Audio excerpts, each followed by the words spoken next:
Baik teman-teman, assalamualaikum warahmatullahi wabarakatuh. Selamat datang kembali di channel Edukasimu. Di sini kami akan kembali membahas mengenai verbal logical reasoning. Ya, di mana kami sudah sebelumnya membahas tentang verbal logical reasoning ini sendiri. Akan tetapi, guna memperdalam ataupun lebih menjangkau lebih luas lagi tentang verbal logical reasoning, kami kembali akan membahas verbal logical reasoning ini sendiri. Karena verbal logical reasoning ini sendiri termasuk spesifikasi soal yang cukup sulit untuk dituntaskan dalam mencari kesimpulannya. Oke, sebelum kita lanjut ke videonya, bagi teman-teman yang masih belum subscribe di channel Edukasimu, dimohon subscribe dari sekarang, guna memberikan dukungan dan kemajuan terhadap channel kami ke depannya, dan tentunya untuk pelanjut semangat bagi kami dalam membuat konten-konten tentang edukasimu ataupun soal-soal kedinasan lainnya. Oke, tanpa lama-lama ataupun menguras waktu yang banyak, kita langsung ke inti soal dari verbal logical reasoning ini.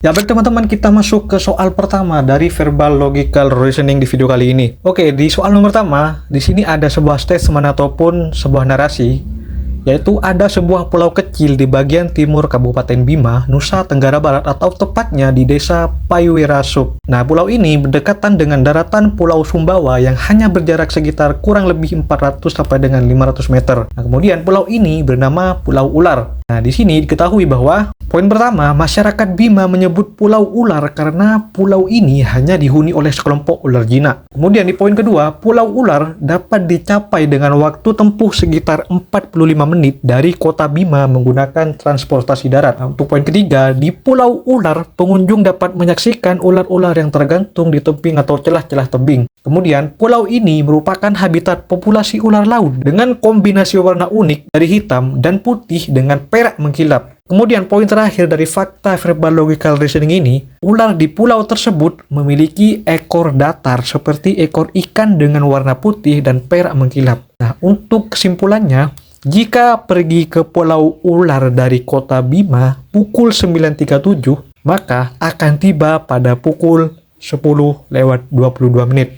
Oke, seperti biasa, teman-teman bisa mengevaluasi ataupun bisa menganalisa sebenarnya apa jawaban dari soal nomor 1 ini. Oke, guna memperdalam analisa teman-teman dalam mengkaji soal nomor 1 ini, teman-teman harus membaca betul mengenai isi per isi dari narasi soal ini. Dengan cara teman-teman bisa membacanya lebih teliti, dari poin-poin fakta yang sudah disajikan. Baik, waktu 5 detik akan saya berikan seperti biasa untuk teman-teman dalam menjawab soal nomor 1 ini. Baik, saya rasa cukup ya teman-teman untuk menjawab soal nomor 1 ini. Oke, kemudian kita bahas bersama ataupun kita kaji bersama sebenarnya apa jawaban dari nomor 1 ini.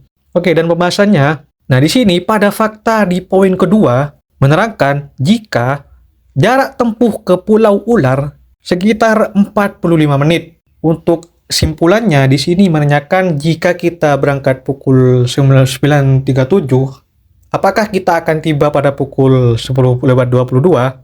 Nah, seperti yang sudah saya katakan tadi, teman-teman harus bisa menganalisa poin per poin dari fakta yang sudah disajikan. Nah, untuk poin kedua ini sangat menerangkan dari kesimpulan soal ini. Di mana poin kedua menjelaskan jarak tempuh untuk mengunjungi Pulau Ular tersebut sekitar 45 menit. Nah, jika kita berangkat pada pukul 9.37, maka 45 menit kemudian akan pukul 10:22 menit. Maka kesimpulan yang dapat ditarik dari soal nomor 1 ini adalah, simpulannya adalah benar ya teman-teman, karena jika kita pergi ke Pulau Ular dari kota Bima pukul 9.37, maka akan tiba pada pukul 10:22 menit. Nah, sangat berkorelasi ataupun berhubungan dengan fakta poin di kedua. Jika kita pergi ke Pulau Ular membutuhkan jarak tempuh sekitar 45 menit. Sedangkan 9.37 ditambah 45 menit hasilnya 10:22 menit. Maka untuk jawaban yang paling tepat di sini adalah memang ya, sebulan adalah benar. Nah, bagi teman-teman kita masuk ke soal nomor 2. Di sini masih sama dengan soal nomor 1 mengenai narasi ataupun statement yang tertera, yaitu membahas tentang sebuah pulau kecil di bagian timur Kabupaten Bima. Namun, untuk simpulannya ini berbeda teman-teman. Sedangkan untuk simpulan di sini adalah ular yang tergantung di tebing adalah ular-ular yang jinak. Nah, kemudian tugas teman-teman di sini adalah untuk mencari korelasi antara simpulan dengan poin fakta di soal nomor 2 ini. Baik teman-teman, saya akan memberikan waktu untuk teman-teman agar bisa menjawab soal nomor 2 ini. 5 detik seperti biasa ya untuk teman-teman dalam menjawab soal nomor 2 ini. Ya teman-teman, saya rasa cukup ya untuk waktunya. Kemudian kita bahas bersama ataupun kita kaji bersama sebenarnya apa jawaban dari soal nomor 2 ini. Oke, di soal nomor 2 itu seperti ini ya teman-teman. Nah, untuk pembahasannya di fakta poin ke-1 dan 3. Nah, menerangkan jika simpulan dari soal di poin ke-1 itu menerangkan jika ular yang ada di pulau tersebut dihuni oleh sekelompok ular jinak. Nah, sedangkan di fakta di poin ketiga itu menerangkan bahwasanya ular-ular tersebut yang tergantung di tebing celah-celah. Ya, jadi sesuai dengan simpulan yang sudah tertera, yaitu ular yang tergantung di tebing adalah ular yang jinak. Karena di poin ke-1 dan poin ketiga ini memiliki korelasi sebagai pendukung dari simpulan yang sudah tertera. Maka, simpulan adalah benar. Jawabannya adalah B ya teman-teman. Nah, baik teman-teman, kita beranjak ke soal nomor 3. Pun sama dengan soal nomor 1 dan 2, statement ataupun narasinya ini masih bersangkutan dengan soal nomor 1 dan 2. Yaitu ada pulau kecil di bagian timur Kabupaten Bima. Nah, untuk simpulannya tentu berbeda ya teman-teman, lagi-lagi berbeda. Nah, di sini simpulannya, ular di pulau tersebut merupakan satu spesies dengan ikan karena memiliki ekor datar seperti ekor ikan. Nah, dari soal nomor 3 ini, tentu teman-teman sudah fasih ataupun sudah sedikit paham mengenai isi ataupun substansi dari poin-poin dari soal nomor 1, 2, 3 ini. Tentunya dari soal yang sama ini melatih teman-teman untuk lebih mengingat ataupun lebih paham mengenai substansi ataupun isi dari narasi tersebut. Sepertinya bukan hal yang susah lagi ya teman-teman dalam menjawab soal nomor 3 ini, karena substansi ataupun narasinya itu sama dengan 1 dan 2. Akan tetapi simpulannya berbeda. Seperti biasa 5 detik akan saya berikan untuk teman-teman dalam menjawab soal nomor 3 ini. 5 detik dimulai dari sekarang ya teman-teman.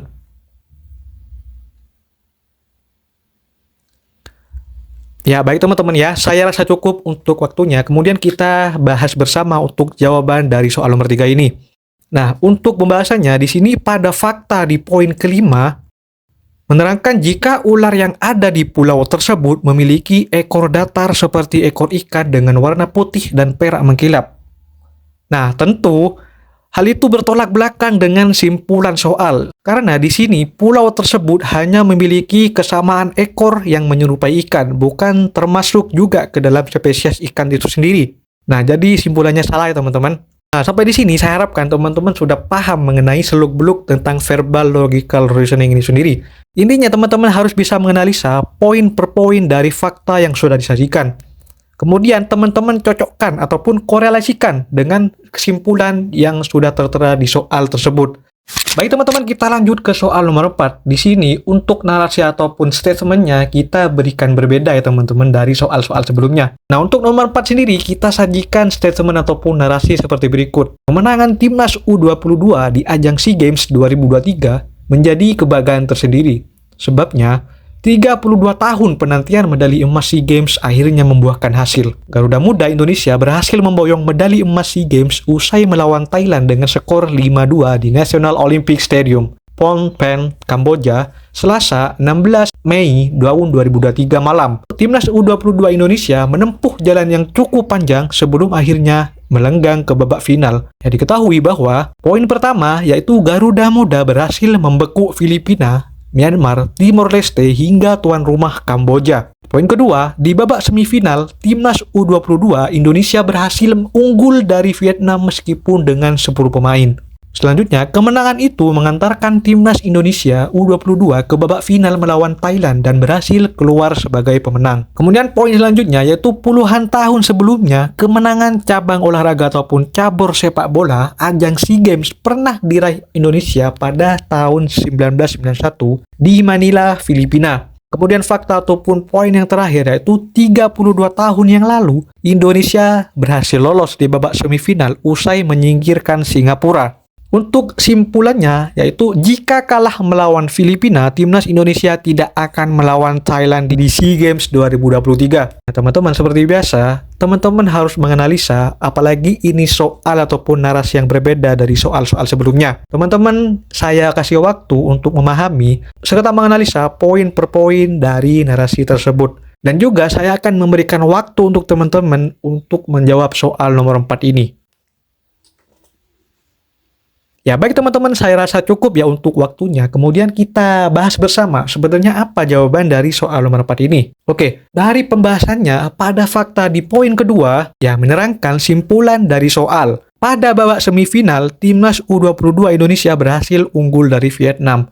Tentu bertolak belakang dengan simpulan soal. Karena jika timnas Indonesia kalah melawan Filipina, tentu masih akan bisa melawan Thailand karena bukan babak semifinal. Nah, artinya jika timnas Indonesia kalah melawan Filipina, itu masih tetap akan berhadapan dengan Thailand.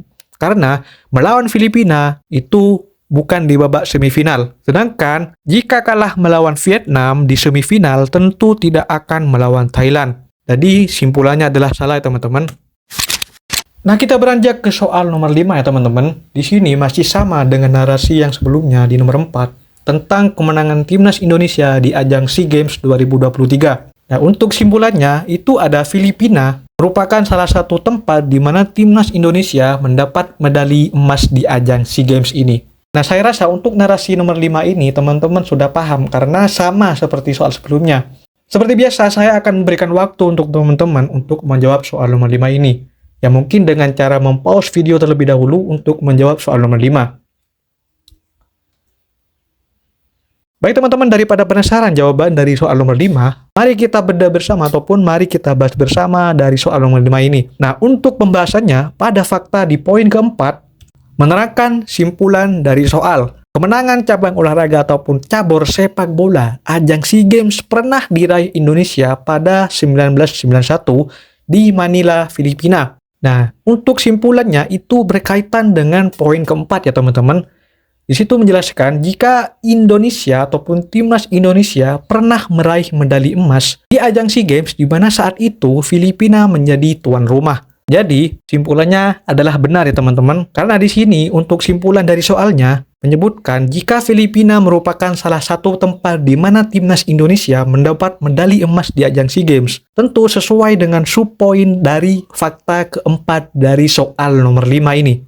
Nah, baik teman-teman, kita masuk ke soal terakhir untuk verbal logical reasoning ini sendiri. Pun masih sama dengan soal-soal sebelumnya, yaitu kemenangan timnas U22 di ajang SEA Games 2023. Nah, untuk simpulannya, meskipun mendapatkan medali emas, timnas Indonesia belum naik peringkat di klasemen FIFA. Nah, seperti biasa, saya akan memberikan waktu untuk teman-teman untuk menjawab dari soal nomor 6 ini. Kita berlatih bersama sembari menganalisa lebih jauh apa sebenarnya jawaban yang tepat untuk melengkapi soal nomor 6 ini ya teman-teman. Nah, baik teman-teman, saya rasa cukup untuk waktunya ya. Kemudian kita langsung saja membahas mengenai jawaban dari soal nomor 6 ini. Untuk pembahasannya, itu maksudnya dari pernyataan dari simpulan soal nomor 6 ini, itu tidak dapat disimpulkan karena simpulan dari soal nomor 6 ini tidak tertera pada narasi ataupun subpoin yang sudah tertera. Ya, ini menyebutkan jika meskipun mendapatkan medali emas, timnas Indonesia belum naik peringkat di klasemen FIFA. Jadi jawabannya tidak dapat disimpulkan ya teman-teman, karena hal tersebut tidak tercantum di narasi ataupun subbab yang sudah ditentukan.